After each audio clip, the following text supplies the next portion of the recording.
Hello, everyone. I am having a conversation with the Armored Skeptic, and you all probably know him, but if you don't, there is a link to his channel in the description after this chat. Please check him out. So, Skeptic, how are you doing? Excellent. Yourself? Really well, really well. It's a gorgeous day here, actually. So, yeah, everything's been going great. So, how exactly did you get into the whole being a skeptic on YouTube? What compelled you? Well, I have a video about it where I kind of dance around the subject a bit. I used to be quite theistic. You could even say that the group I was involved in was kind of culty. And over time, obviously, I realized through watching some of the more popular YouTube videos, like Thunderfoot and The Amazing Atheist, Cult of Dusty, stuff like that.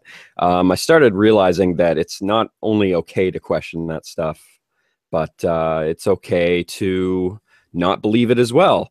And excuse me, eventually I ended up becoming what I thought was an atheist. And the first atheist group that I found was the Atheism Plus.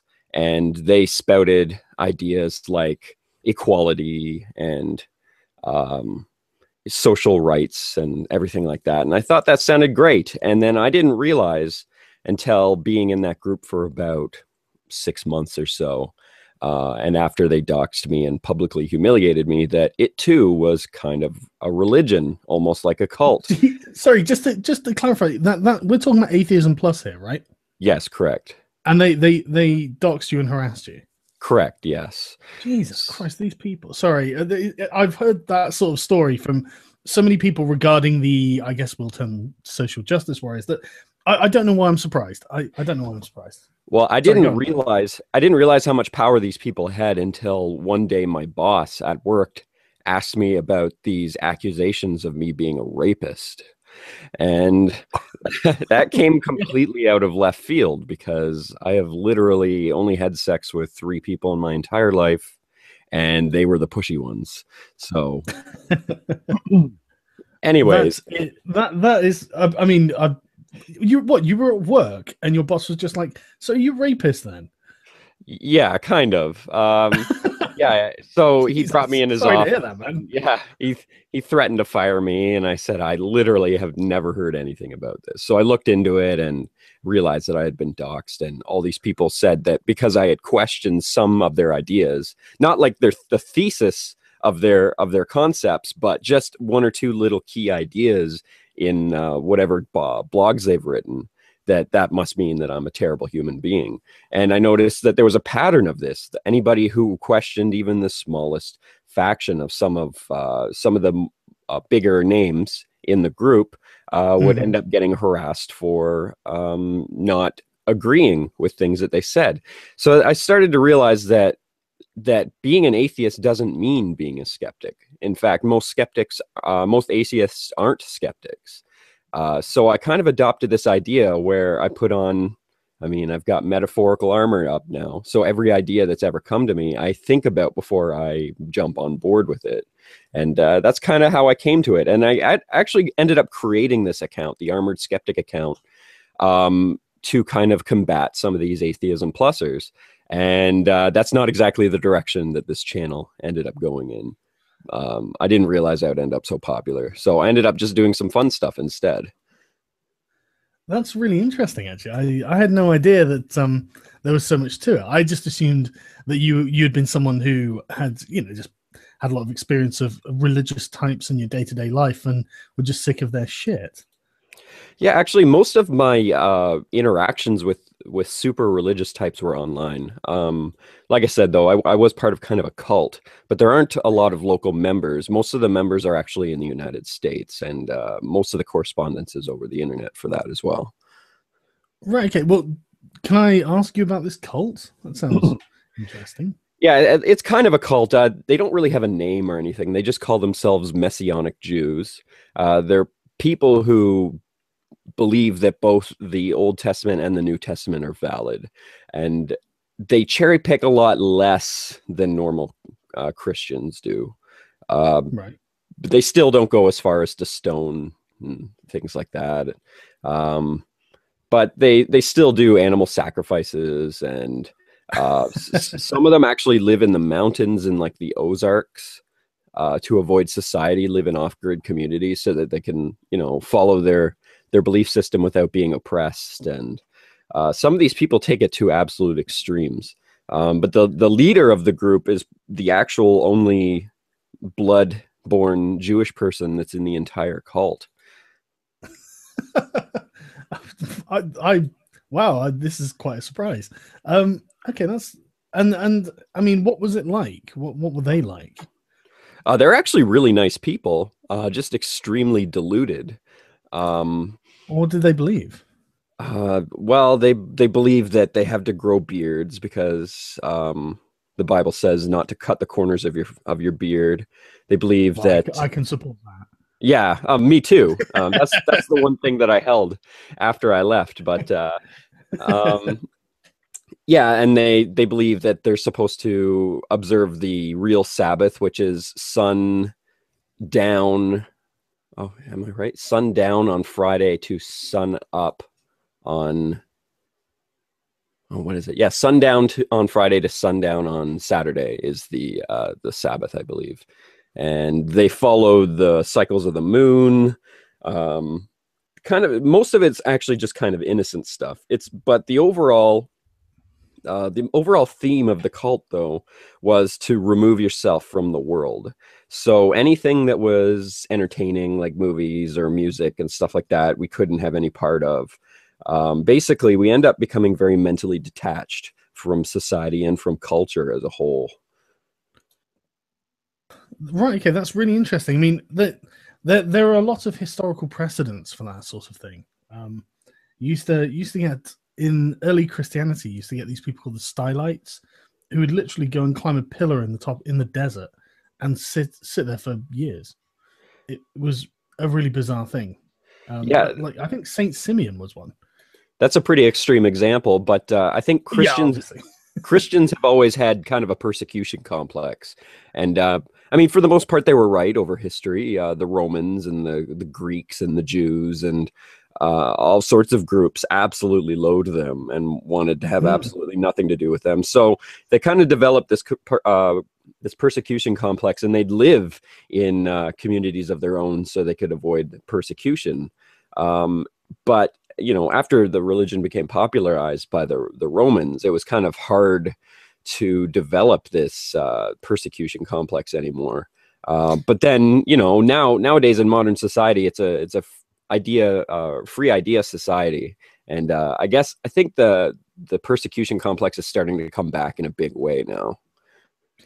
Yeah, I've noticed that a lot in American media, American Christians, Republicans, I suppose.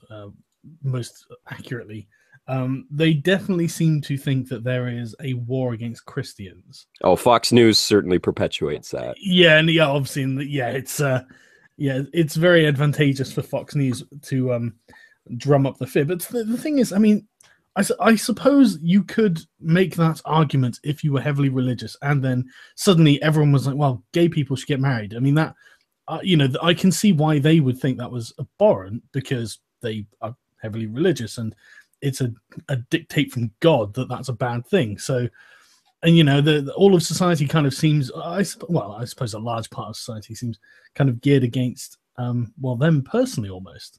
So I could kind of see where they're coming from. I don't agree that there's a war on Christians, obviously, but just to play devil's advocate for a moment, I can kind of see what they're saying. Oh, yeah, I can't say that I entirely disagree. But a lot of it has been blown completely out of proportion. Yeah. I mean, no one's going to stop them from being Christian, I think, is the issue. And I hate to sound like the fucking Young Turks, because I feel like I'm sounding like the Young Turks saying that. But I really don't think anyone, even like, I don't think we're on the road to stopping people from being Christian, which I think is what they would probably argue. But sorry, go. Oh yeah, there's a very, very small, ineffective faction of militant atheists who are trying to abolish Christianity, or at least Christianity's control and influence on society. But the kind of things they go after are so superficial, and their success rate is very small. like getting a Christmas tree out of the town square, or no, more specifically, getting a nativity scene out of a town square. They take great offense to this. Yeah, I hate that sort of thing. I mean, I'm obviously not Christian. I don't have any particular love for anything like that. But nativity scenes, come on, for fuck's sake. Oh yeah, they're very benign. We have one. Exactly. We have one out in front of the city hall here in my city, and during the Christmas season, and I actually kind of like it because it puts me in the Christmas spirit, and I see it as nothing other than a symbol of Christmas as itself. It's very much cultural, isn't it? You know. Yeah, there are also militant atheists who have gone after people who put crosses on the side of the road to mourn children that died in car accidents and things like that. I find that absolutely abhorrent. I don't enjoy that at all. I think people go way too far when they interfere with somebody's mourning process like that. Yeah, it's totally unnecessary, isn't it? Okay, so what? Is there anything about Christianity specifically that you feel compelled to criticize over other religions, or is it just the closest one, I suppose? It is the closest one. It's the one that I have the most experience with. I was raised as a Christian, and in my part of Canada, at least, there's nothing but really Christians around here. The Muslim population is very, very small, and I'm not even sure that there's even a mosque in the area. Wow. That is a small Muslim population. There's a mosque in pretty much every city in England these days. Yeah, I believe if I was English like you, that I would be much more focused on Islam as a whole.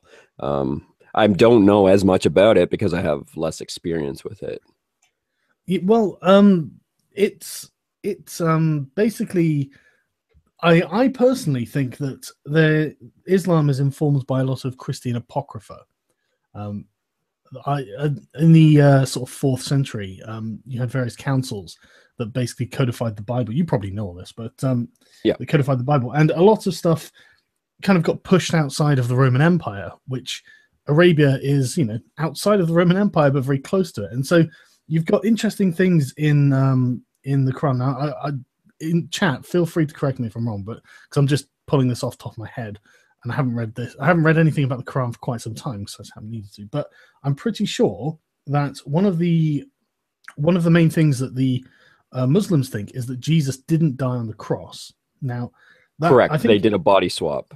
Exactly. They think exactly. They think it did body swap. Now, I think it was Saint Augustine of Hippo who wrote that if Christ didn't die on the cross, then all of Christianity is undone. None of it means anything if Christ didn't die on the cross. So needless to say, that's somewhat true. That modern Christianity, yeah. So you can imagine how necessary it is that some of the tenets of Islam are not correct for Christians. People think they're all probably just the same, but there are some pretty sharp dividing lines there. Yeah, and it's kind of funny because the parts of the Bible where it says that Jesus's death was actually important weren't written until well after the Gospels. The Gospels say nothing about his death meaning anything other than it just being a tragedy. Yeah, they were just sad to leave. I suppose to lose their cult leader. Yeah, and then it wasn't even Mark, the first Gospel, where he ends up coming back to life. They kind of retconned that. And rewrote the ending of the Bible so that the people, or the person that Mary saw at the tomb, was Jesus alive again. And then they kind of do a fade to black after that. It's interesting as well. With Islam, Muhammad isn't mentioned for about 100 years after the inception of Islam. I think it was... I read this a while ago, so I'm probably wrong, but I think it was the Abbasid Caliphate where they started circulating coins with Muhammad written on these coins, and that's where the sort of meme of Muhammad being God's messenger comes from. It was literally like 100 years after the inception of Islam, which kind of suggests that in the beginning of Islam, I mean, it probably was a guy called Muhammad, because like Jesus, it was a common name. Oh, very common, yes. Yeah, exactly. There are dozens of prophets called Jesus, so it's not did Jesus exist, it's which one was the Jesus. But that's the thing, in the beginning of Islam, Muhammad wasn't really that important a figure. It's a strange thing, isn't it? He gets completely retconned to be insanely important. And I think, and it's just like with Jesus. There were dozens of prophets roaming around Dark Ages Arabia, you know. So and they've got that's one. quite interesting. I can't remember the guy's name, but it's someone the liar. I can't remember the name. And literally, he was a competing prophet. In pre-Islamic Arabia, and he was almost preaching the same sort of stuff. But obviously Muhammad and won. And it was due to this general called Khalid ibn al-Walid, who was a really great general, and he basically kicked a load of ass. And that's why the other guy's known as the liar, effectively, and Muhammad is known as the prophet of God. But oh, that's really interesting. Now, the concept of the Quran, if I'm correct, is that the Jewish Torah and scriptures and the Christian scriptures were all corrupted over time and with liars, and that God spoke the one true Bible, as it were, to Muhammad, who wrote the Quran. Is that correct? Okay. That is how I understand that their opinion of it is. Okay. Muhammad is the seal of the prophets, because everyone keeps fucking up God's precious religion. It's just maybe he's just not saying it right. I don't know. So that's why there are so many biblical stories in the Quran, then. Basically, it's all. I mean, they all think they're worshiping the same God. It's all the God of Abraham, and so it really is all the same, just biblical stories lifted. And it's funny. It just seems to be changing the accent, so the spelling is just slightly different, but it's almost exactly the same story. Oh, that's interesting, right? But they don't believe that they followed. They believed that they followed his other son, Abraham's other son, Cain. Is that correct, or is that a Christian concept? I think that's probably a Christian concept. I don't think they think that. I mean, they used to be called the Ishmaelites, because you had Israel, which is the presumable progenitor of the Jews, and then you've got Ishmael, who is the progenitor of the Arabs in biblical fucking genealogies. And so it's after that. They think they're, they think everything's pretty much hunky dory until that sort of position where they split. But again, I think that's probably Christian propaganda. Yeah, it sounds like it for sure. I don't know why people would admit that they're the descendants of Abraham's rejected son. Yeah, I don't think they would. I don't think they would. I'm sure that they think they're the descendants of Ishmael. I should have checked, really. I'm sure the chat's going crazy. Me. Oh, what the fuck are you talking about? But so, what do you think of like non-Abrahamic religions then? I find them overall less offensive to my intelligence. People constantly ask me about Buddhism, because I have said critical things about Buddhism. Again, it's probably one of the least offensive of all the religions. If people even go as far as to say it's not a religion, but it is, obviously. It's interesting, isn't it? It's a religion that can accommodate other gods. It is, yeah. It's kind of just an open, free, hippie like religion where you go with what feels good and go with what kind of confirms your own bias. And there's good ones, especially they don't eat meat because they love animals, and that's all very commendable concepts. But there is obviously a lot of praying and a lot of meditating and stuff, and those are very religious acts. They are, but I mean, aren't they supposed to be good for you as well? Oh, meditation is, it is. I think prayer effectively had the same sort of effect.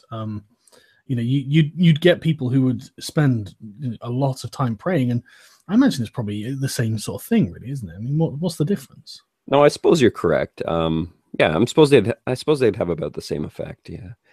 No, actually, no. I do remember seeing a study where they did an active MRI scan of somebody who was praying and watching different lobes and portions of the brain basically being affected and activated and causing endorphins and things like that to spread throughout the body. And yeah, so I guess it is about the same thing. I don't know if I've never seen an MRI scan of somebody who is meditating, but I can I propose a hypothesis that it probably has about the same effect. Yeah, I imagine it's all pretty much the same bloody thing, isn't it? Yeah. Yeah, don't Buddhists believe in isn't it some sort of the great wheel or something, that everything's on this wheel, and the whole point of Buddhism is to step off the wheel? I believe that's Buddhism. They believe in reincarnation, and they believe that you're stuck in this constant cycle, where you're born and you die, and then you're born and you die, and you have to basically become a Buddhist monk every single time you come back to get closer and closer to the achievement of as you said, stepping off the wheel and ascending to nirvana. And they said, I can't remember which Dalai Lama was, if it was the most recent one or the one before, where he was asked if anybody's ever ascended, and he says that it's possible, but he doesn't think so. So even they see it as a next to impossible achievement. Well, I thought that the point was that Buddha was the only person to have actually done it or something. Yeah, maybe it's possible. Though people have claimed that they are the reincarnation of Buddha, and there have been people that have believed it. Of course, you're always going to get these sort of fucking people there. But I always figure that if you're the one person, you're like, I figured out how to step off of the wheel of existence. Even the gods are in this sort of wheel of existence, and I've stepped off it. It's like, isn't that lonely? You're the only person to have done this. Well, if the gods aren't even past that level, then yeah, that would be quite lonely. I thought most other religions, their idea is that when you've ascended, you ascend to be with the gods. So I guess that makes it a quite unique religion in that respect. Yeah. I mean, if we're talking about Eastern religions, some of my favorite are the Indian ones. Hinduism? Hinduism. Yeah, the my sister bought me the Ramayana and Bhagavad Gita. I can't remember how it's pronounced. But Bhagavad Gita. Yeah, that's it. Yeah, it's some crazy shit. It's neat though. It's kind of like ancient superheroes if you want to look at it like that. It's like a science fiction version of the Iliad. Yeah. It's fucking amazing. Yeah. The neat thing about Hinduism is that every village and every group of people, depending on the region that they're from, they have different patron gods that they follow, and they all kind of recognize the mosaic of however many hundred gods there are, but they kind of focus on one that is specific to their lifestyle. So people who are farmers, for example, I can't remember the name of the god. I'm not as well versed in the religion. But they follow the god of creation and fertility and stuff like that. Or there's people that get attacked by elephants on a regular basis, and they worship the god of elephants to try to appease him, and stuff like that. aren't there supposed to be like millions of gods in Hinduism? It's possible. I think they kind of took the Greek effect, and they have a god for literally every single thing that's possible. Like I think that if doorknobs existed in Rome, there would have been a god of doorknobs. There was literally a god for everything. Which I would have thought that you'd get people looking around going, are we not kind of, maybe we're just making this up as we go along. Maybe if we've got a god of like the hearth or something, it's like, okay, why does my fireplace have a god? Yeah, that's I'm sure that there were people that were quite skeptical of the gods of grass and the gods of seagulls and things like that. But I mean, I think it was a really important thing specifically for the military to have a god that they all followed, because militaries that had a patron god, specifically gods of war, tended to do better morale-wise. I think my favorite example of that is the the Scandinavian god Thor, where they believed Thor was the best and strongest warrior, and his hammer Mjolnir was the best weapon there was, and yeah, there was quite a lot of passion in those people. You can tell, because they wanted to ascend to Valhalla to be with Thor on the great banquet hall of vanquished warriors. Yeah, the whole afterlife was just a continuous battle, wasn't it? They'd fight during the day and then feast during the night, and then anyone was dead was resurrected, weren't they? Yeah, it's quite an alien concept to us in our modern Western society, but back in the day, in the early to late Iron Age and well into the medieval age, that's all people knew was war. You're either fighting the Romans, or you're fighting the barbarians, you're fighting the English, you were fighting the anybody that was in a competing village. It was just, war was just the way of life. People were dying constantly by the sword. What's interesting though is you're right. It was a lot more endemic, but it was also, the scope was a lot smaller. So this is one thing that I think after the sort of Napoleonic wars, everyone kind of forgets, is that war grew really, really big with the advent of the nation state. Before then, it was always really small. So, the King of England might invade France, but people in England, what difference does that make to them? Hell, that didn't even make a difference to the people in the south of France. So, it was a lot smaller, but as you said, it was a lot more endemic, and it was a lot more common. Yeah, I often wondered what it was like for people who, the Christians who lived in the forest, which, for those of you who don't know much about English history, forest didn't literally mean the woods. A forest was a region that was in control by some sort of a king or a monarch-like figure. And what people that lived in the forest basically had to pay homage and pay taxes to whatever king was the most powerful person in that region. And when this king would go to war, he would conscript people that lived in the forest, in the region around that he controlled, and he would take people who were hunters, and he would give them armor-piercing arrows, and then take them across the river to battle whatever other king or whatever other forest or even other nations. And then if they ended up winning, they might end up occupying that space for years. So you could be just minding your own business, tending to your farm, and then the king comes along and takes you off to France. And all of a sudden now you live in France for the next 10 years because you've won that battle. And that was kind of the way of life back then. Yeah, broadly speaking, I mean, you did have. I mean, it depends who you were. That's the thing. It depends who you are and where you were. I mean, I think that's probably a lot more true for the continent than it would be in England. 'Cause, I mean, after the Norman Conquest, before pre-Norman Conquest, it probably was very similar to that. But after the Norman Conquest, a lot of the English kings tended to use mercenaries. They tended to actually pay their troops, and so they ended up with quite small but pretty elite armies of yeomen, effectively. But yeah, this is back. This is back to the age of chivalry, before the English basically abolished the practice. All right, okay. So why the helmet and the suit then? That's something I've been wondering for a while, actually.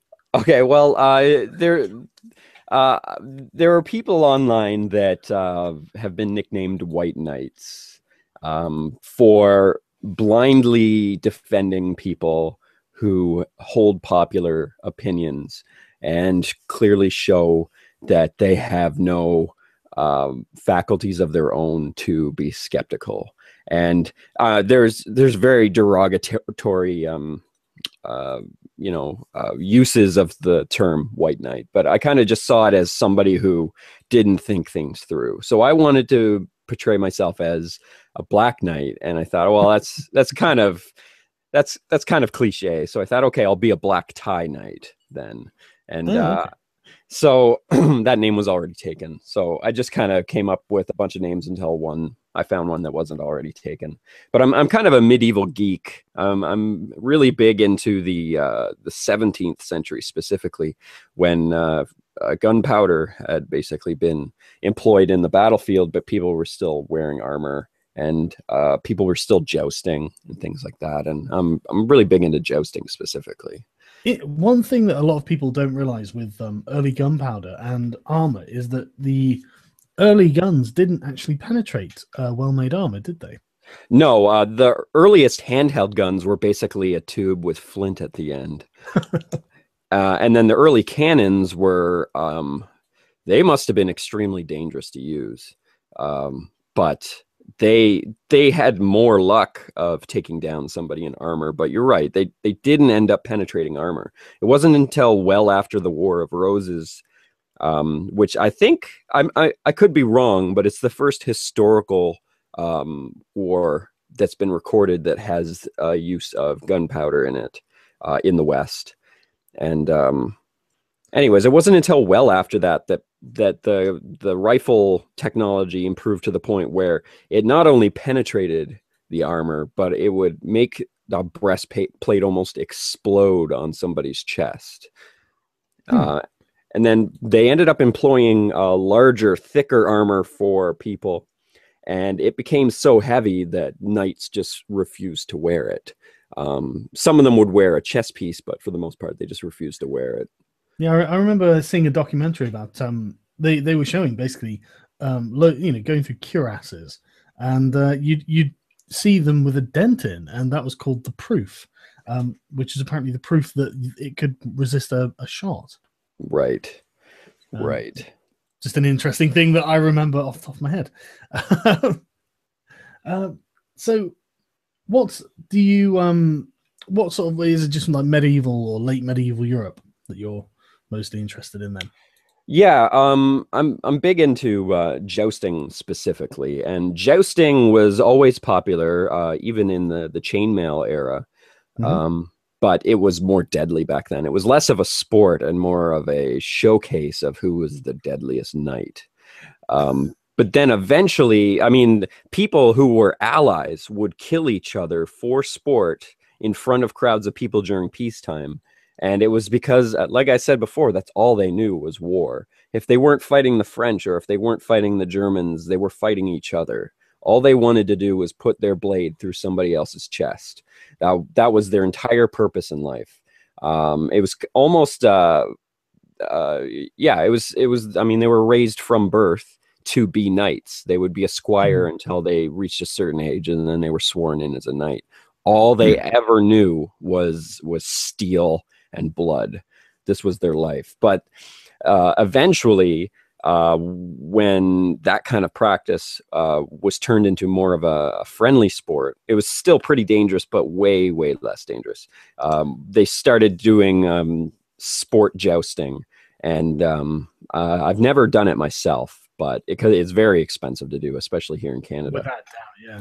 Yeah, the armor alone can cost you upwards of $50,000 if you want a really good suit.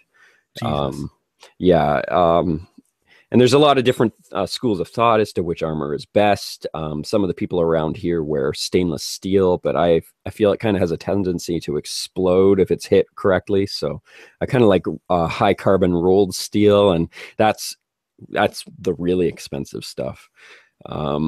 So what, do you have a suit of armor, is what you're saying? I have pieces, but not an entire suit. No, I couldn't afford an entire suit.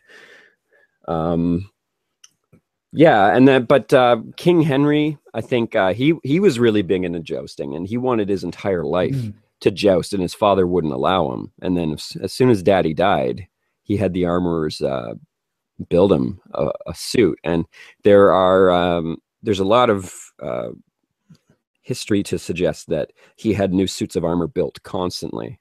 And we're talking about Henry VIII here, aren't we? Yes, Henry VIII. I tell you what, I'm just gonna Google Henry VIII's armor, because it's the funniest armor in the world. Well, it depends on which suit you're talking about. There were some extremely funny suits.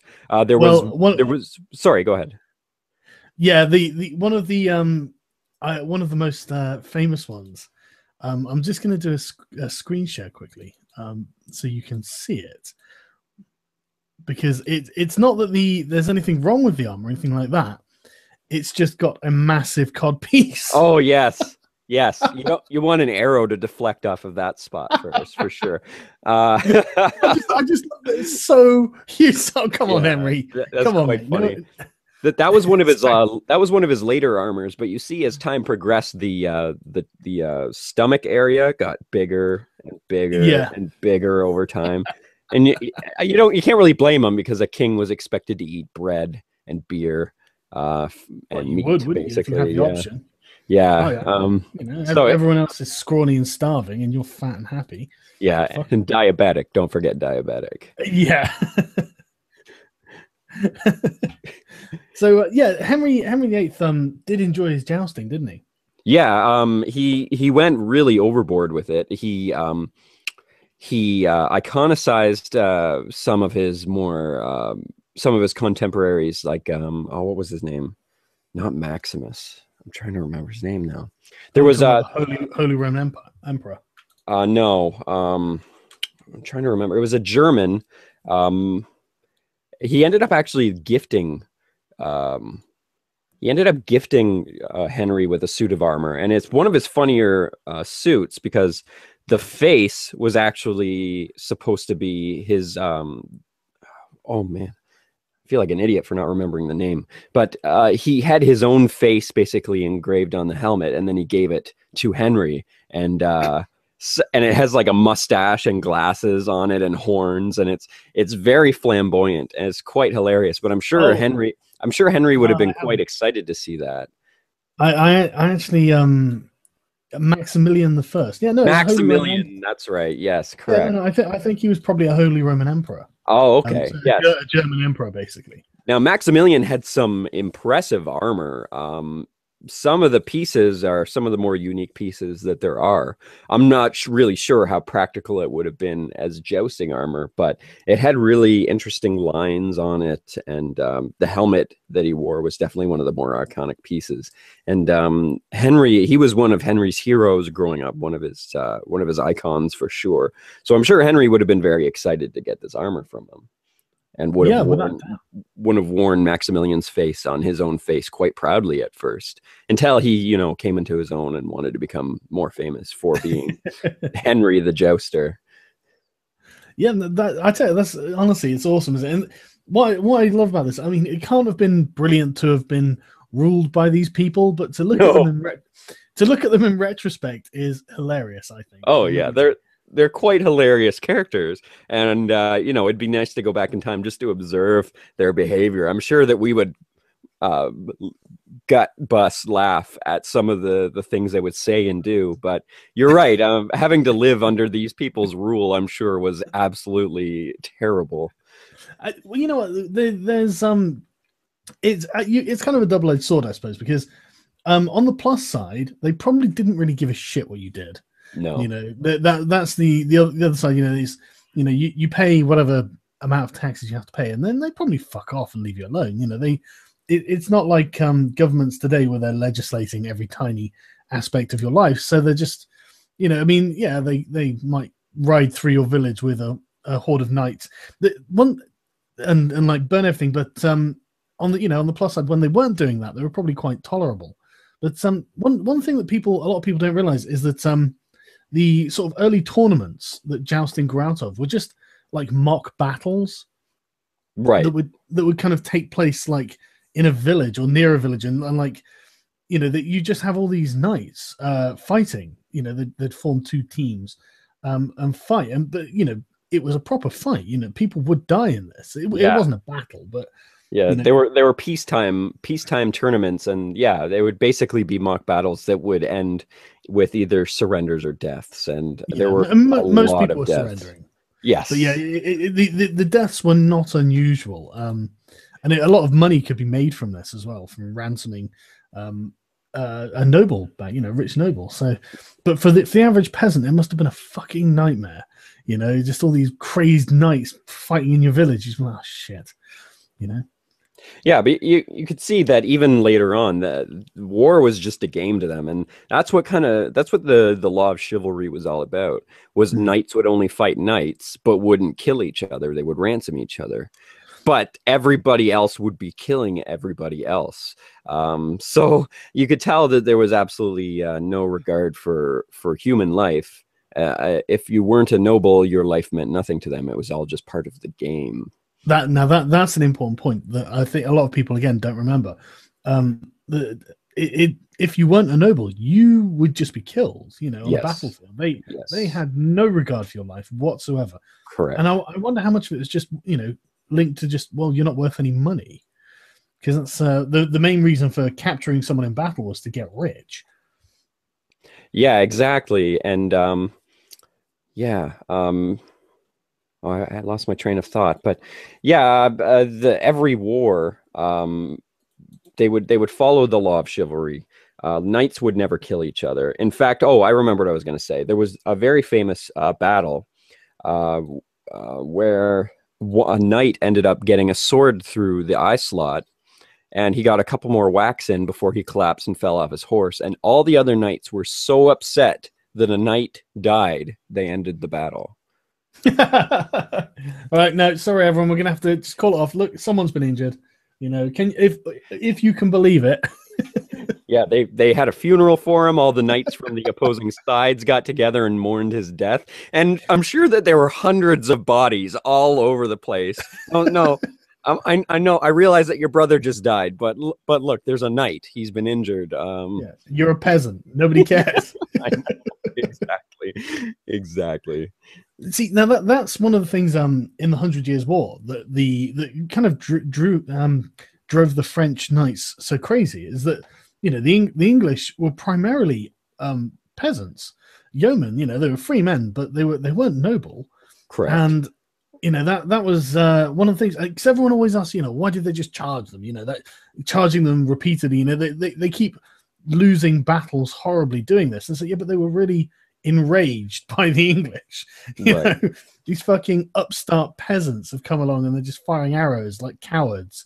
Yeah, that was when the English abolished the practice of chivalry, and the English king, yeah. the English king basically decided, you know what, I don't want to play this game anymore. I want to own France. So let's Yeah. take over hundreds of archers and just mow down everybody in armor that comes near us. And that's exactly what they did. And the first battle, the French were so surprised that the English were actually killing their knights. They probably didn't believe it at first. They thought, okay, maybe that was an accident. Let's send in some more knights. And then they mowed them down too. And they made them travel across a muddy field on horseback. The horses, I'm sure, were sinking into the mud. And yeah, that was the first time ever that knights had been killed on the battlefield intentionally. Yeah, it's a funny world, isn't it? When you look back and just it's strange, just complete different attitudes to things. Because if you talk to like you said, it was a game, and I think a lot of them did view it very much as I don't want to say game necessarily, because it kind of it's a bit flippant, I think, but I think sport is a lot for a lot of the knights. It probably was very close to sport. Yeah, I'm sure that that's quite accurate. They probably only saw casualties as a statistic and not as anything more than a statistic towards the likelihood of winning the battle or winning the war. Yeah, I mean, well, casualties of non-knights, I suppose, but like you say, most knights didn't actually get killed on the battlefield, did they? Got captured. That was the thing, and that's one of the things that a lot of people think with like Agincourt and Cressy is a lot of the knights were probably trying to surrender to the peasants, and a lot of the peasants just murdered the knights. I mean, obviously, you would try and take a knight prisoner, but a lot of them, they would, like, a couple of peasants would just grab a knight and, like, jab him through gaps and stuff. And it's like, I can see why the knights found it dishonorable. It doesn't sound very honorable when I say it, No, yeah, it would have been like gangs of New York. Pretty much. What's interesting is have you ever read about the Crusades? Yeah, I assume so. Because I always, I always feel bad for the Christians because, like, Obama the other day was like, "Oh, religion, blah blah blah. Remember the Crusades," and I always feel kind of bad for them because the Christians were totally justified in going on these Crusades. I'm actually, I'm going to defend the Crusades. So, Jenny McDermott and all that, get ready. Hashtag Crusade apologist. Exactly. But the thing is, the Crusades were fundamentally defensive wars. The Christians had lost a vast deal of territory across the Middle East, across Africa, across Spain, and they had to do something. That was the thing. They absolutely had to do something. The only place the Crusades really weren't justified is in the Baltic, where that was a war of conquest over people who were pagans. Right. But it was really interesting because the Turks had never really encountered knights before. They'd never really encountered people who were armed and armored and trained like the medieval knights, and they just called them men of iron because they were just invulnerable almost. And you've got like Richard the Lionheart, the Battle of Jaffa. He's there with, I think he had about 50 knights, about 2,000 crossbowmen, and he's fighting like 10,000 Muslim horsemen, and he's like running around the battlefield on his horse, studded with arrows, just cutting people up. And it's got to the point where Saladin's troops refused to engage Richard because he's just there studded with arrows, covered in blood. And they're like, look, he can't be killed. He's like some blonde-haired demon. And, Saladin's like, go and engage him. And they're like, you go and engage him. These people were trained from a very young age and they were fucking well armed. Yeah, I'm sure it would have been like meeting aliens for the first time. I would have loved to have seen Salah ad-Din's face the first time he saw someone in armor. They would have had absolutely no training. Their arrows wouldn't have even been designed to penetrate chainmail, let alone steel. Well, they did have armor. I mean, they had much lighter armor. They had scale and stuff like that. But you're absolutely right. The arrows really weren't as powerful as.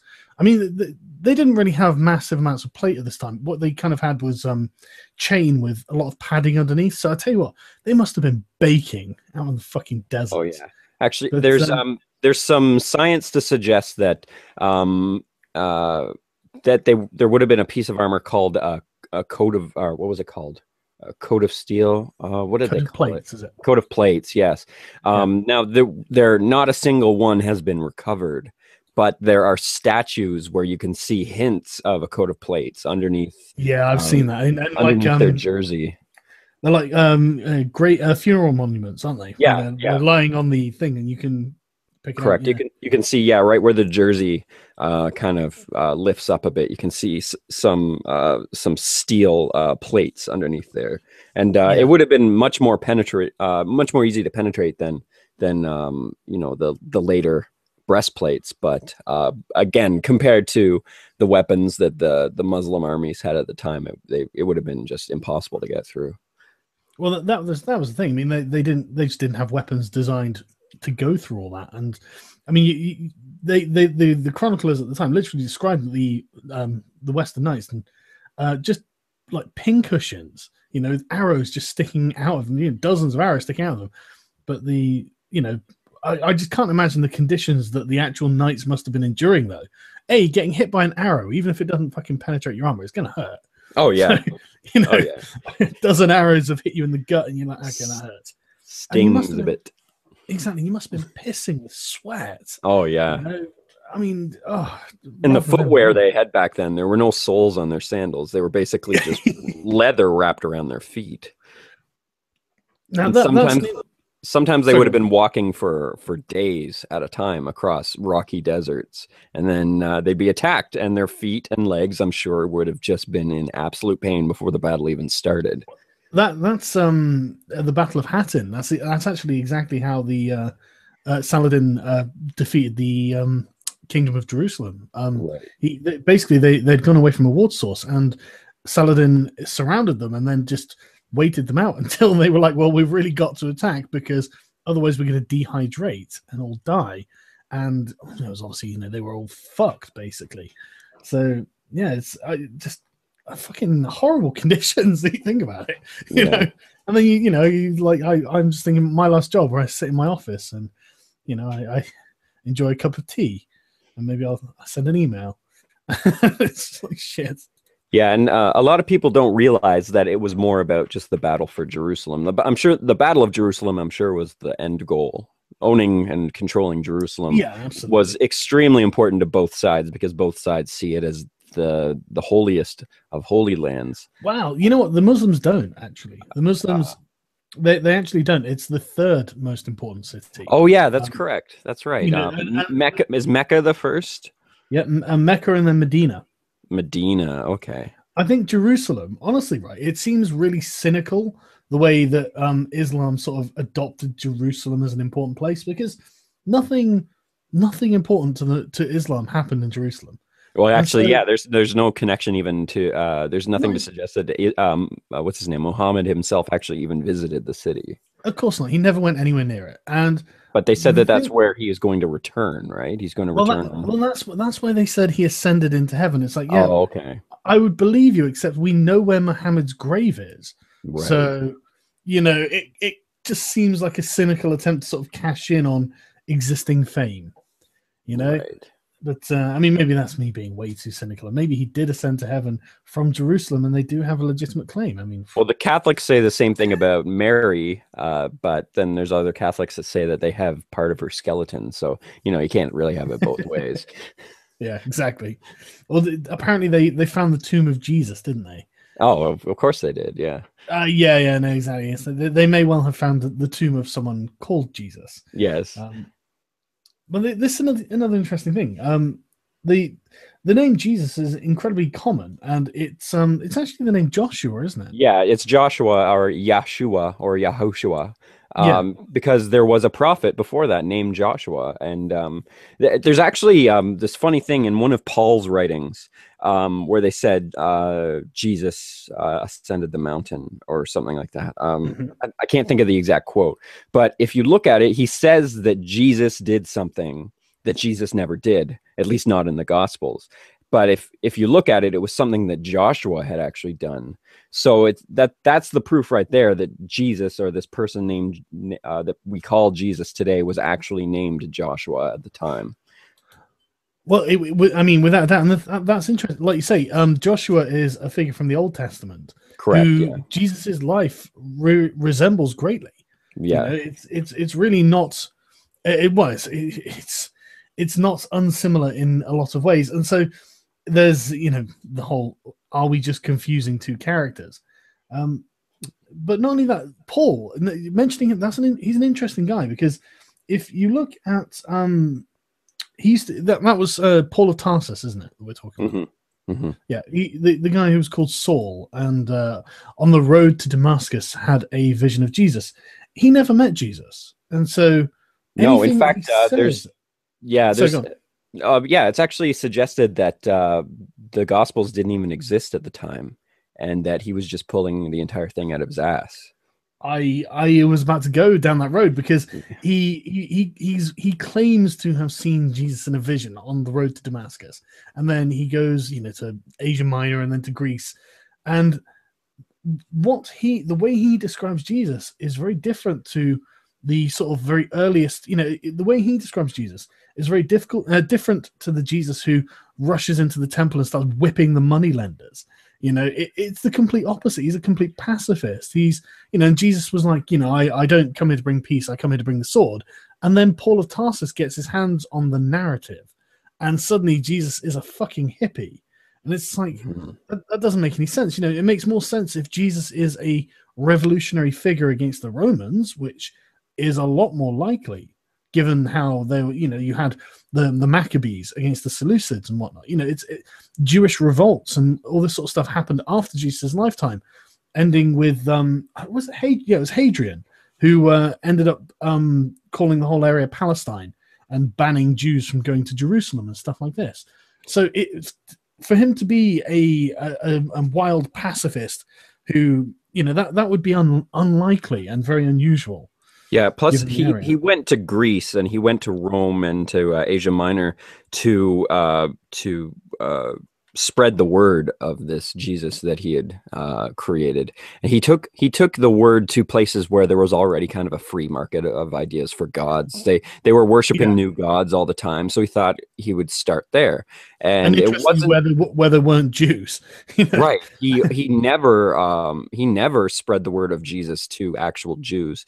And they retconned it into the Bible, where they said it was because he was the 13th disciple, and that he was tasked with going to the rest of the world. But a lot of what he says contradicts the Gospels, and it contradicts the later writings of the people who are supposedly the disciples. And it doesn't make a lot of sense. And actually, the cult I was in, we didn't believe Paul was a prophet or that he was a disciple. We thought that he was a liar because everything he said contradicted the Gospels. But I didn't realize until after I had left the cult that I had it ass backwards, is that he was the one that started the whole thing. He was talking about an ethereal Jesus, and everything he did happened in heaven. They believed there were different levels of heaven. And so he believed that Jesus was doing all of this stuff in heaven, that he had sacrificed himself in heaven to appease God, and he had done all of these things on an ethereal plane. And the fact that people believed him at all is surprising, considering there was no blood Jesus, no physical Jesus that he was actually talking about. Yeah, I mean, it very much seems to be a character that Paul made up. That's the thing. I mean, there was undoubtedly, real Jesus. Of course, there was plenty of real Jesuses, but yeah, the Jesus of Nazareth, and even then, saying of Nazareth is an interesting thing, because he wasn't born in Nazareth, and Nazareth was a place where there was a cult who were known as the Nazarenes, right? Which implies that he was already part of some sort of sect. Mm-hmm. So and the Nazarenes weren't. I'm just going to check. I can't remember, but I think they were fairly violent. Well, if you look at where Israel was, and more specifically Jerusalem was at the time that the historical Jesus supposedly lived, they were basically overrun with and occupied by the Romans.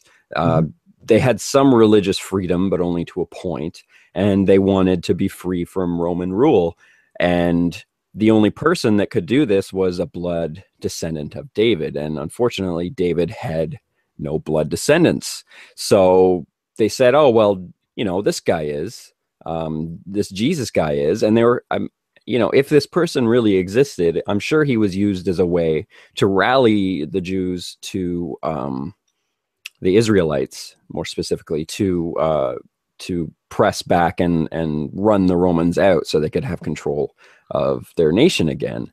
And I'm sure that they romanticized the idea, but unfortunately the ruling class of Israelites, the temple people who ran the temple, the priests, the judges, basically the priests, they, I'm sure, were given celebrity treatment from the Romans, and they pressed back. And absolutely, we know, like Herod was given a king's welcome in Rome, right? So they would have given them they would have stopped whatever rebellion, whatever Jesus led or idea of Jesus led rebellion in its tracks, and they would have sided with the Romans, because the Romans gave them tons of power, and I'm sure tons of wealth.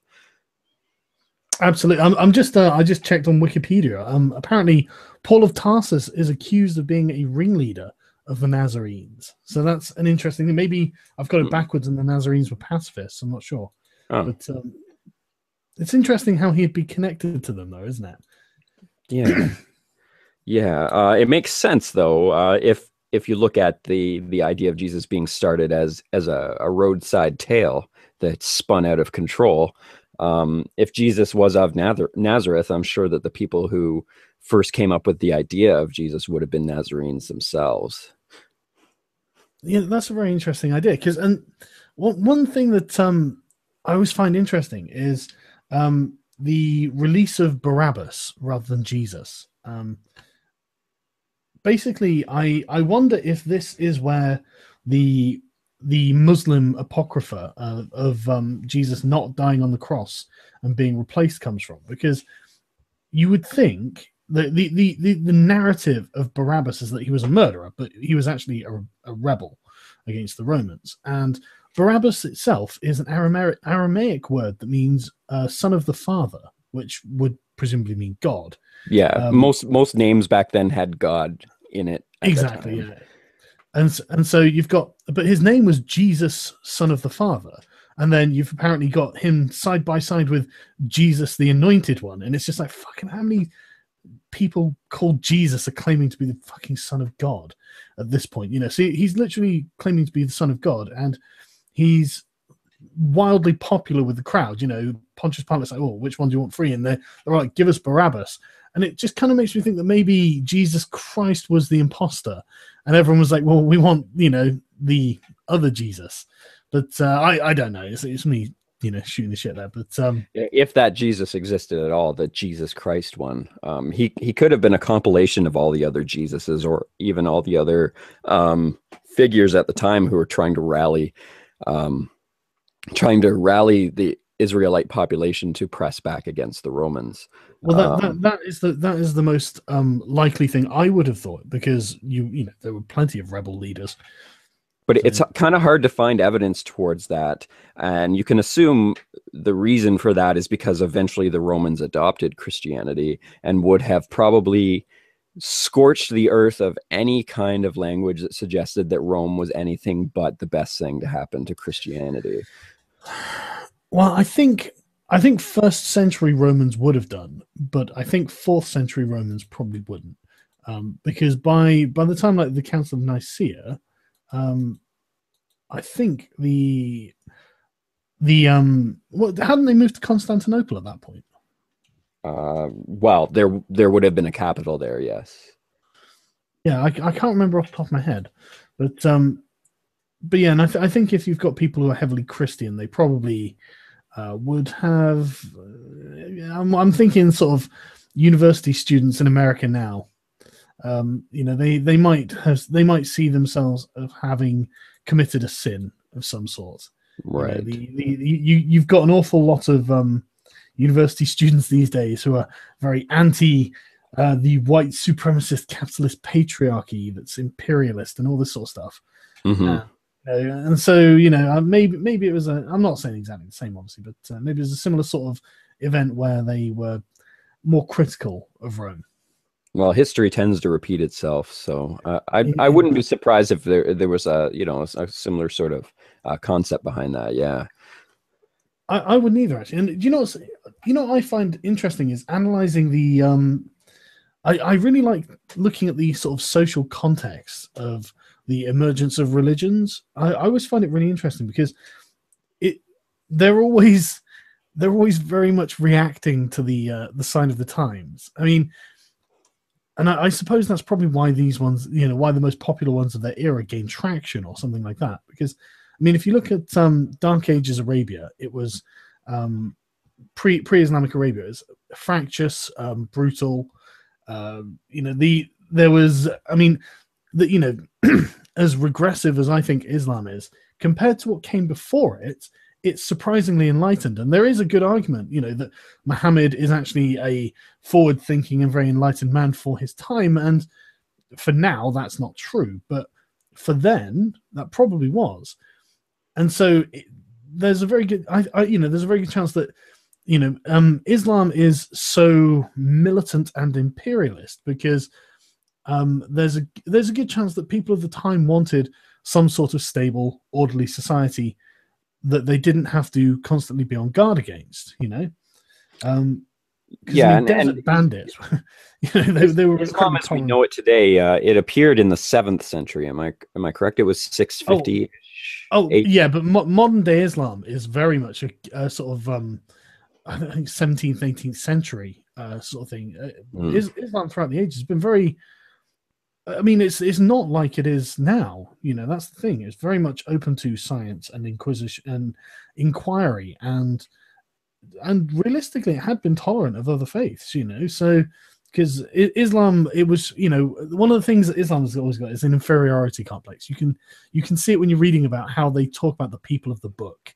You know, they know that they're trying to follow in the footsteps of Christianity and Judaism, and so they always do have a certain amount of deferential reverence for these older and more established and presumably more credible religions.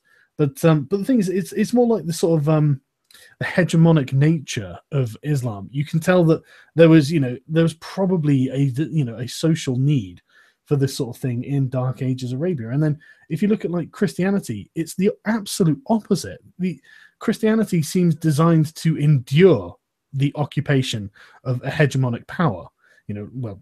The Romans, incidentally. It romanticizes the concept of enduring and being persecuted. Yes, absolutely. Render unto Caesar that which is Caesar's, render unto God that which is God's. It's accept that there is going to be I would say secular, but not obviously they weren't secular. A non-Christian governing authority that you can't challenge. God has put them there to test your faith, presumably, and get used to it. And if you look at under the Seleucids, you had various revolts that were put down, and then you've got the power of the Romans, and no one was going to beat the Romans.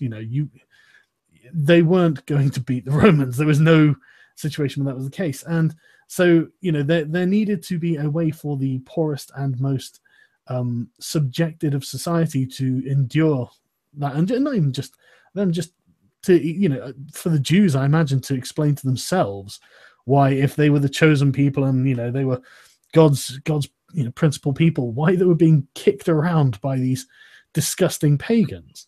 Yeah, that's absolutely really interesting, but that's a very important point. I think that you've made there is that when you look at the birth of a religion, it's easy to point out today why it has no place in modern society, why the concepts that they perpetuate are absolutely detrimental to modern society. But if you look at the mindset and the conditions that these religions were born out of, you really have no choice but to kind of respect why these religions were born in the first place. Just like the Roman rule basically created Christianity, the Roman thumb over the Middle East and Arabia is definitely where Islam came out of too. And yeah.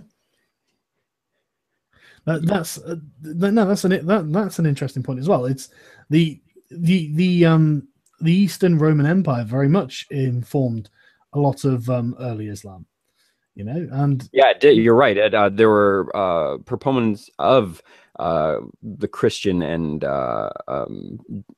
Roman faiths that you're right, absolutely informed the earliest writings for the Islamic faith. You're right. Yeah, it's just an interesting thing that and what's interesting as well is the origins of Judaism, which obviously go back into the dark mists of time, and nobody really knows, and obviously, but it's interesting how you had a pharaoh called Akhenaten, which was Tutankhamun's father, and he was pretty much the first monotheist. He the first Egyptian one, yes. Well, the first one really that we know of, as far as I know. Yeah, I suppose that's correct. Yeah, I think about 1300 BC or something like that. Yeah, first one recorded at least. Yeah, and he would he had the names of various gods carved off of temples, and the only god was the sun, and everyone had to worship it, and that was all well and good, except you had whole structures and priesthoods and temples. And one thing that people have to remember is that the temple was one. You had what was in the ancient Near East. Everything basically ran on what was called a palace economy, and that means you would have two structures, two institutions in the state. You'd have the palace and you'd have the temple, and the temple would deal with social issues. They would be the ones feeding the poor. They would be the ones doing various other things, and then you'd have the palace, which would be the mechanisms of government. And the temples were very, very powerful, needless to say, and they were very, very rich, very big. They were the center of civic society. And so telling a bunch of priests that suddenly actually you've got nothing, your gods don't even exist, it kind of created a lot of people who hated Akhenaten. And when he died, there was a giant civil war, and the Artemis priesthood were basically expelled from Egypt, as I understand it. I might be wrong, but I'm pretty sure that's what happened. And so It's an interesting thing, the monotheist priesthood are expelled from Egypt by the I think it was the Amun priesthood, which were the second most powerful or something like that, and then lo and behold, you end up with this monotheist sort of cult in a province of the Egyptian Empire, an ex-province of the Egyptian Empire, in Canaan, which is right next door. It's just across the desert, and it's just like, oh, really? So am I to believe that there's no connection here? Yeah, and even that cult though, it eventually evolved into pantheistic, but nothing like Greece or Rome. Yeah, no, it did. It definitely had times where it slipped in and out of. Yeah, because there are carvings and statues to suggest that there's both a mother and father goddess in their belief, and one was the moon and one was the sun, and they'd kind of swap back and forth at times. Well, yeah, I mean, they used to have these things called Asherah poles, because it was a pole to Yahweh's wife, which was Asherah.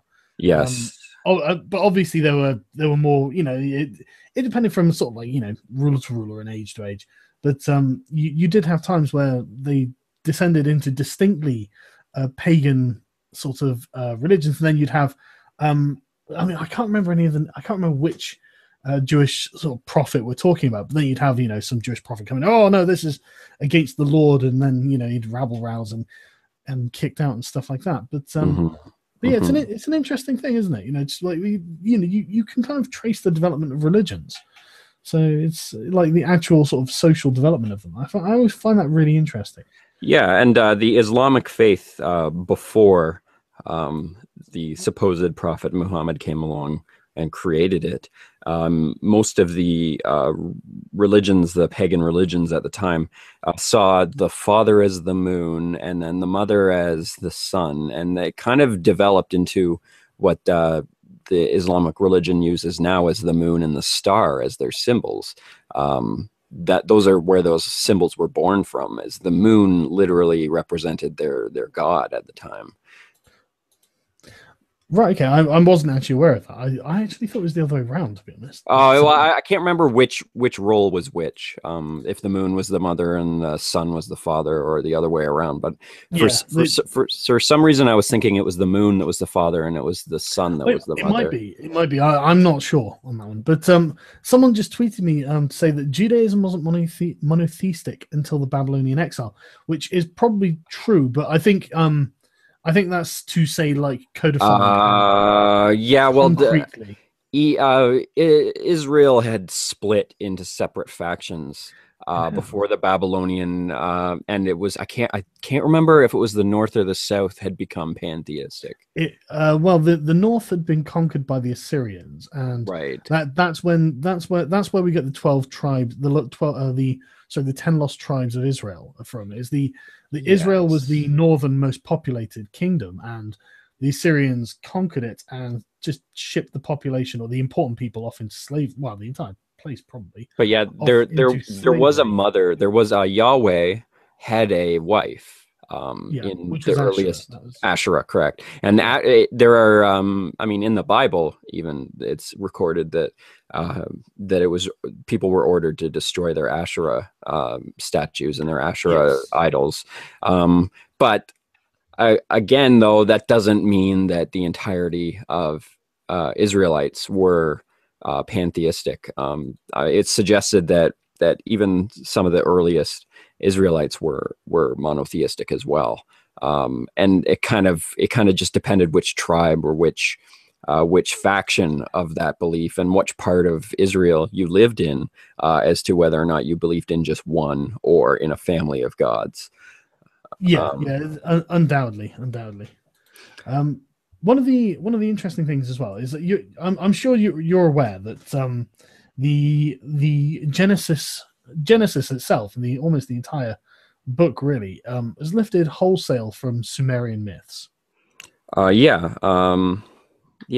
was the name of the book specifically? But yeah, I mean, there's a lot of Babylonian and Sumerian tales that mirror the Old Testament and Genesis, and people have said, oh well, see, that's proof that those things happen, or or people like me would say that that's proof that those stories existed before the Bible was written. Well, they undoubtedly did. There are Sumerian tablets with the tale of the Ark on them, but and the thing is, right, it's shameless. It's absolutely shameless. It's virtually the I think I'm just going to check. Right, so yeah, is it the Epic of Gilgamesh? No, it's not the Epic. Yes, of Gilgamesh. Epic of, no. Well, that's one of them. That's one of them. One of them. But it's the what is it? Epic of Atrasis, apparently. The Epic of Gilgamesh is where the Ten Commandments come from, or one of their earliest inceptions. But I'm just trying to find it. But I remember reading it years ago now. But it was incredible how shameless it was. It was literally like you'd have a passage from the Bible where God. Noah, bent down to build an altar to God and prayed to God, and then you would have the older Sumerian text beside it, and it's I can't remember the name of the guy off the top of my head. I think it's Atrasis is his name, but he bent down and built an altar to the gods multiple, and it's like, well, there we go, it's but it's exactly the same flood story basically, and then the thing is, you think, okay, well, is it any real wonder? Because you had Nebuchadnezzar comes down, conquers Judea, and takes off the Jewish elites, the Israelite elites, the priests, the learned people, into captivity in Babylon, where all of these stories were originally conceived. And then when they come back, they've suddenly got this whole Sumerian flood myth that's just been kind of retconned. And Jesus, where did that come from? A lot of the Old Testament, especially the Torah, weren't actually the first books written. I think somebody had this really interesting paper where he suggested that the Book of Job is the earliest written work, and then later on, there are 4 traditions: the Y, the J, the E. And then they were all kind of mishmashed together to create the Torah. And that didn't happen until they were actually in Babylon. So some of these different Jewish sects, they would have had their own writings. They would have had their own specific beliefs. And then they kind of amalgamated them all into one religion while in Babylon. And some of it, I'm sure, came from oral tradition. If you look at that... At the time, people would have been raised listening to stories. And if you're in Syria or in Babylon, you would have heard this flood myth story, and would have, your children would have been raised hearing that story as well. And I'm sure their children would have been raised hearing this myth. And eventually this flood story would have just been considered fact. And they would have said, okay, well, if that happened, how does that really fit into the narrative? And I'm sure that they retconned it in there just because it was considered something that actually happened at the time. And it is kind of hyperbolic to say that it's kind of shameless. I'm sure it was more they were just trying to. Yeah. I'm sure that they were just trying to reconcile some of the myths they heard with their writings at the time. That's true. Maybe I'm being cynical. I'm probably being far cynical there. Yeah. But it is incredibly similar, and the Sumerian stories predate the Jewish stories by thousands of years. So, and we've got clay tablets that show this, so we know. And having the learned Jewish people in Babylon for an extended period of time before returning to Judea, it just it's if I was a detective, that's where I'd put money on them learning those stories from. Correct. Yeah. But as you say, they probably believe them that these things genuinely happened, and like you said, they were probably just trying to reconcile it with what they believed. So that's probably I think maybe I was being too cynical there. Well, one thing that makes the Jewish religion quite unique is that at the time, your village or your nation would have a set of gods, and if another nation or another people came in and conquered you, it was tradition to abolish or to stop worshiping your gods and start worshiping the more superior gods of the more superior nation. But the Israelis, the Jewish faith, they were told that their God was the God of gods, that their God created other gods. And the only way to really reconcile that you could be conquered by another nation is if it was your God was punishing you for doing something. And that's where you get into those stories of they were conquered because they were pantheistic, or they were conquered because they were sinning. No other faith had that at the time. They were the only ones that maintained their faith when they were. I've actually the idea that that's the case isn't actually unique to Judaism. Again, the Assyrians very much had the same sort of thing with Asher. What they would do when they conquered someone, they would leave them to their religion, but the people who had been conquered basically had to accept that their god sat just below Asher. So, okay, it was exactly that. There's nothing new under the sun. You know what I mean? So, and yeah, so basically everyone had to be subordinates to Asher. But again, that's not really new, because that was very much the same thing with Akhenaten with the sun. So, I mean, it's hard to, it's not impossible to pinpoint where these things actually originated, but it's interesting how, it's sort of like, power dynamics, I suppose, with the gods, isn't it? Yeah, exactly. I mean, a god was, like I kind of said before, it was kind of your superhero. It was the icon that you worshipped was more of just a concept of what you expected out of life. But if the god you worshipped could be defeated, then maybe he's not that powerful a god. And a lot of these, you've got to reconcile that. You've got to be well, I'm being punished. Yeah, and that's exactly what the Jewish faith did, especially after they were taken slave by the Babylonians. Is they had to write it.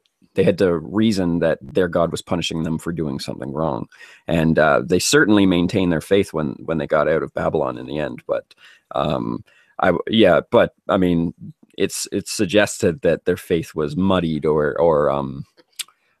saying muddied kind of suggested it was validity to it. Their faith had basically evolved while in Babylon to suit some of the more Babylonic stories.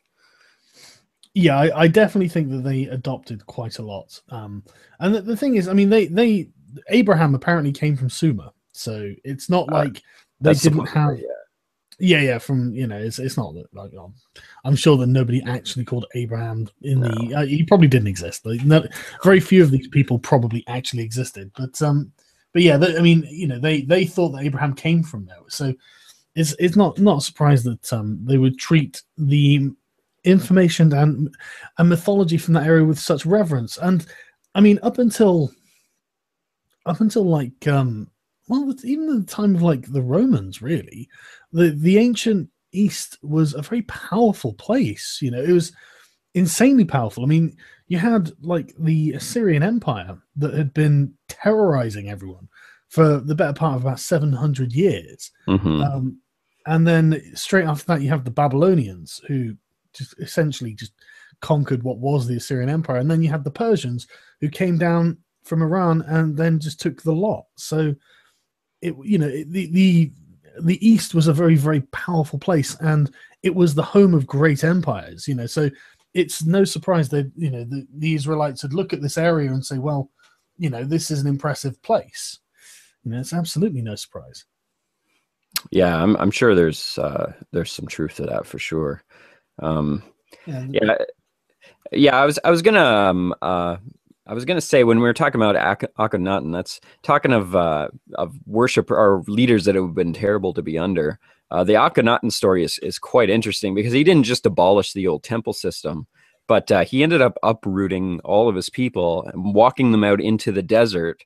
And then I'm sure during a hallucination from being hot under the sun, he looked at the sun setting over a mountain. He's like, yeah, the God wants me to build the city here. And he made all of his people build an entirely new city out in the middle of nowhere. Yeah. And, it was his new, I can't remember the name of the city now. But he created a brand new capital, brand new city, brand new streets, brand new temples. And you can imagine that the people that followed him out there absolutely loathed him for the entire experience. So there is no surprise that at the moment of his death that there was a rebellion, and there's no surprise that his son Tutankhamun died early, because I'm sure he was the last part of that of that monarchy that needed to be, the dynasty that needed to be abolished, so they could basically go back to the way things used to be, because they were quite prosperous before Akhenaten came along. Well, that's an interesting thing as well, because the reason I say that, suddenly in an ex-province of the Egyptian Empire, the monotheism turned up, is because Akhenaten had been incredibly insular. He'd let the empire crumble, absolutely. And Canaan had revolted, parts of Nubia revolted, and it's just like this guy was shit. Well, what had happened is he was physically deformed. His statues are the only statues that are anything but perfectly made. Ugly as shit. Isn't he had a condition. I can't think of the name off the top of my head, but there are people today that have this condition. Bloated belly, long, lanky limbs, and misshapen skull. And I've actually got the Wikipedia article up now. I'm just going to share screens quickly. So his son had the same misshapen skull. You can see the X-ray of Tutankhamun. He had the same elongated skull. Yeah, there you go, right there. There's the skull. So basically, his parents. I'm just going to get some of the images of him up, because he's a very effeminate character, like a very. And if you look at like Ramesses the Great or something, even in the carvings, you can see he was elongated, and his wife, who supposedly was extremely beautiful, even she would hide her body in a way that was empathetic to his condition, to make her head look long as well, and make her body look long and misshapen as well. So, I mean, obviously, their children had the same condition, but what had happened is Akhenaten, he was raised basically under a rock. His parents hid him away. They wouldn't take him to ceremonies. They wouldn't take him to a temple. They wouldn't show him publicly, and that he wasn't even meant to be the heir to the throne.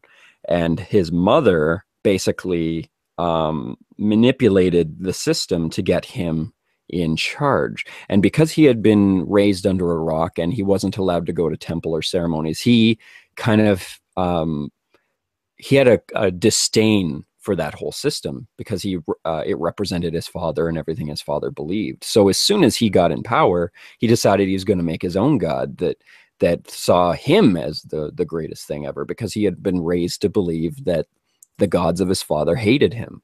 So it's really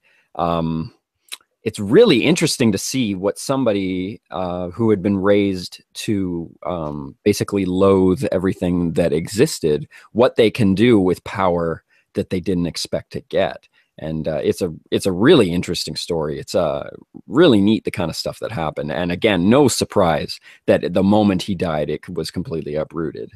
Yeah, absolutely. It's it's a fascinating story. A chain of events to have happened, isn't it? It's like, absolute chaos. And then what's interesting as well is when you compare it to someone like Thutmose or Ramesses the Great, the great conquerors, who are just the complete opposite. They're almost bland in their predictability. You can have a giant statue of you looking perfect and amazing, are you? Okay, that's original, isn't it, Ramesses? Oh, was the book you were talking about the Enuma Elish? Yes, that was it. Yeah, that was brought to us by a fan, Ben Kishlap. So thank you, Ben. Thank you, Ben. Yeah, that's exactly the one. Yeah, I find the ancient Near East a very fascinating place. And it's so different. I mean, the Sumerians used to have beer temples staffed exclusively by women. So, sounds like a dream. Exactly. They had their shit down. You know what I mean? Right. Okay. So, I suppose we've been talking for a while now, so we should probably wrap it up. Was there anything else you wanted to go into? No. I really had no plans going into this conversation. I just wanted to see where it was going to go on its own. Cool. Well, yeah, I didn't either, really. I just figured we'd talk about religion. Well, we kind of did. Yeah, we kind of did. Yeah. Cool. Okay. Well. Right. Okay. Well. I mean, I've run out of things to talk about. Sure. Yeah, we should do this again sometime, though. I'd be more than happy to, man. I'd really be more than happy to. There's if you're interested in talking about like the ancient Near East or medieval history again, I'd definitely be interested in that, and I'll actually come better prepared. Spectacular. Because this has all been very much off the top of my head from what I read probably about 10 years ago now. So most this conversation was entirely off the cuff, but that's exactly what I wanted. So that's good. Awesome. Good. But yeah, I mean, if now that I know the sort of things that you like, we can definitely do this again. I'll actually do some research and get some interesting sources and information together, so we can have a more informed conversation on these things in the future. But thanks a lot for coming on, man. Oh yeah, thank you for having me. I'm quite honored. Quite honored. Oh no, honestly, the pleasure's on mine, man. I've been following your channel for quite a while now. So thank you. I very much enjoy your content too. You're much more opinionated than I am. I'm not afraid to show it. No. Yeah, much more opinionated. I'm not always super on board with everything you say, but I definitely respect the hell out of you. Well, you know what? That's basically one of the things I hear from a lot of people. I don't agree with everything he says, but he's okay. And that's fine. That's because I would hate it if everyone was just like, everything you say is exactly what I think. I'd be like, I would be worrying, thinking, fuck, I'm in some sort of echo chamber. If nobody is contradicting anything that I say, that I would probably find myself saying ridiculous things just to see how far people would go. Yeah, no, I too enjoy. I get people correcting things that I say all the time in my comment section, and I enjoy that. I love the back and forth. I love being corrected because it just means that I get to learn something new. I love to learn. So I feel exactly the same way. I learn so much from my subscribers in the comment section when they're chewing me out for getting something wrong. Yeah, they do. They're not shy about it. Yeah, but that's because I'm really opinionated. So if I get something wrong, then I look like a complete twat. Yes, very much. But no, I appreciate that as well. It's good. But yeah, thanks a lot for coming on, man. And we will definitely do this again. Thank you for having me. All right, and thanks for everyone for watching, and see you all later.